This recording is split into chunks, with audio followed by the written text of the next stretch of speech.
Hello, my soul brothers and soul sisters. This is the Ron Smith Investigating Show, where we separate the real from the fake, the fact from fiction, and give you the winner's edge. And sometimes we are able to turn your water into wine. Today, we're going to have episode 2 of The Talk. One of the things that I know that happens in the minority community is there's a wealth gap. And we're talking about finance, and we talk about money, we're talking about as Wu-Tang say, cream. Cash rules everything around me. Dollar bills, y'all. And one of the things that can separate the wealth gaps is the lack of knowledge. In the scripture, in the Bible, it talks about my people perish because of lack of knowledge.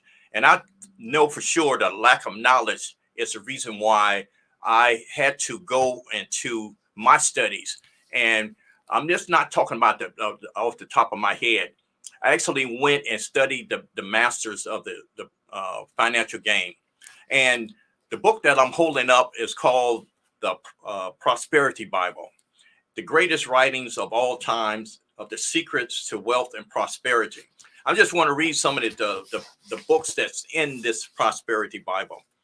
Think and Grow Rich, Acres of Diamonds, A Message to Garcia, As a Man Thinketh, The Game of Life and How to Play It, The Science of Getting Rich, Creative Minds and Success, Prosperity, The In Tune with the Infinite, The Master Key System, The Secret of Success, The Art of Money Getting, The Way of Wealth, The Secret of the Ages, The Conquest of Poverty, How to Attract Success, The Power of Concentration, How to Grow Success, The Mental Equivalent. All these books I've read over the last 20 odd years. Plus, in my next episode, we're going to be talking about Rich Dad, Poor Dad. But today, one of the things that I experienced as a second lieutenant, I realized that my graduating class, we were making the same amount of money. But one of the things I noticed when I was going on Camp Pendleton's California base was my peers driving up in Porsches, baby Mercedes, Corvettes. And when I went to purchase a car, the car that I really wanted, I couldn't get because of my credit scores. And one of the secrets that I found out later was that these guys were authorized users on their parents' account for the last 10 years. And basically, I was given a credit card in college with no job. So I of course, I abused it because I didn't understand that basically with a credit card, you only want to use 30% of what's exceeded the limit because I used more than 30%. And plus, these guys from, let's say, teenagers to when they were 19, 20 years old had a credit score from, 720 to almost 820, which is the max. And they were one of those favorite for purchasing a vehicle. So the vehicle that I wanted, like the Corvette, I couldn't get because of my credit score. So being an authorized user is one of the things that their parents taught them. One of the things I know, we don't have that discussion in the minority community. And in order to really shorten this wealth gap, we need to have this discussion about money.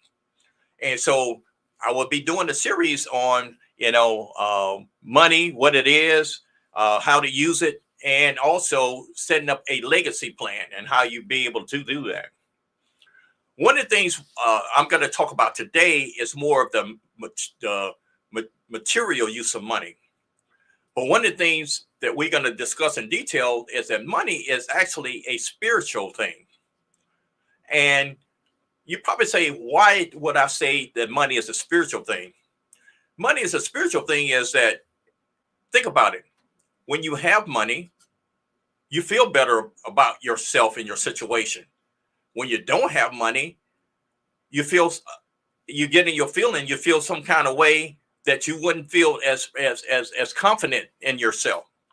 So is it because of the things that you have that give you that feeling, or the things that you feel that you don't have that give you that feeling? Because actually it's the thought and the concept of money is really reason why I say that as a spiritual thing. I agree with one of the economists said that the invention of money belongs in the same category of electricity, uh, the invention of the wheel, and the computer chips. Because think about it, prior to actually having coins and paper money, we had we used a barter system, which means basically in some countries they use shells, and some countries they use stone wheels, and some uh, people actually use strings of beads for transaction and bartering. So think about it. If you had a cow and you wanted to trade that for some goods and services, you would only be able to, you are limited by how you be able to move that cow. Now, if you think about it, before the invention of trucks and vehicles to move from that cow, you would have to really pull it along to the market. So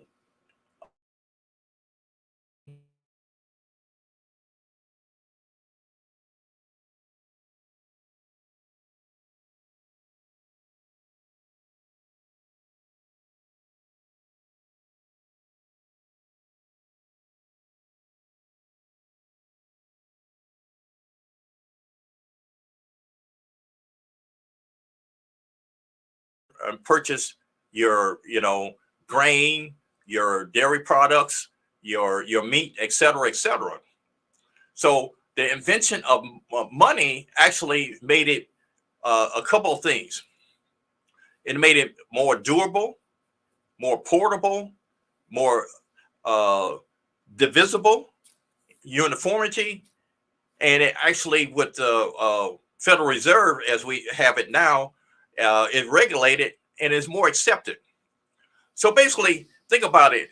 If you had a cow on a long trip to market, whether you put it in a wagon, you had a horse and carriage, uh, that that cow can become sick, and it might even die on you through the whole process. So that wouldn't work as far as having a money and denomination. And as far as having a stack of money, it's easier to bring that stack of money to you on a cross country trip than carrying a cow with you. So that's be more portable and more divisible, meaning basically I can take a $20 bill, so I can break it down into tens, I can bring it down to five, and I can bring it down to ones, or even take it down to the coins. Uniformity. Uh, One size don't fit all. I mean, sometimes you have a small, medium, large. You have calves. So basically, you don't have the same price that you can actually regulate. And acceptability. Think about it. If you were let's say, a performing artist, and you need your car repaired, you can go to a auto shop and set up a concert, because basically that's not how they receive their income. So basically, if a auto shop owner uh, even wanted to help you, he would find that more difficult without having the cash money. So that's one of the things that the invention of money brings. So money brings three forms. First, as you know, and we don't often think about it, that money is a medium of exchange, which means that basically it's acceptable because the United States government said that we're going to be able to back this denomination, and it has a stored value. The same $20 bill that I can use in Virginia is the same $20 bills that basically I can use in New York or in Los Angeles.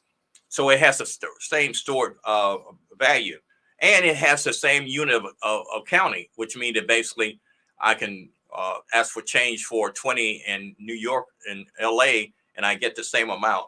So we have those things that what money brings us. Now, one of the things that we're going to be discussing from this point in the next episode is how money is earned or created, how you go about managing your money, how you go about leveraging your money, how you talk about protecting what you earn and leverage and manage, and what is your legacy that you want to bring. Those are things that when we have the discussion, especially with our children, we have to talk about the earning and the creating. So we have to even break that out, which means that basically if you have a job, you earn so much money. If you're a supervisor of several employees, you earn a little bit more money. And if you are a person who create a platform that somebody can actually build on as for communicating this whole concept, you make more money. And if you are a creator of a system such as Microsoft, Meta, IBM, etc., the skies is the limit to what you can make. Managing your money is basically, you have to know what your assets and your liabilities are. You have to realize what your items on your balance sheet. You have to realize how to budget your money, and those things that we need to talk about to our children in detail. And then we're talking about leverage in our money. We use leverage every day. And at the top of the show, I mentioned about buying a car. And in order to buy let's say a $50,000 car, I have to put at least down between 10 and 20% down, which means that then I have I don't own the car, but I have access to something that I can't pay the $50,000 on. The same thing regarding a home. Leverage is that you put your 20% down on a home, and you have access to that home until you pay out the duration of that mortgage. That is what you call leverage. Protection is we don't think about it as much as health insurance, car insurance, house insurance, and those things. But those things are a part of our protection.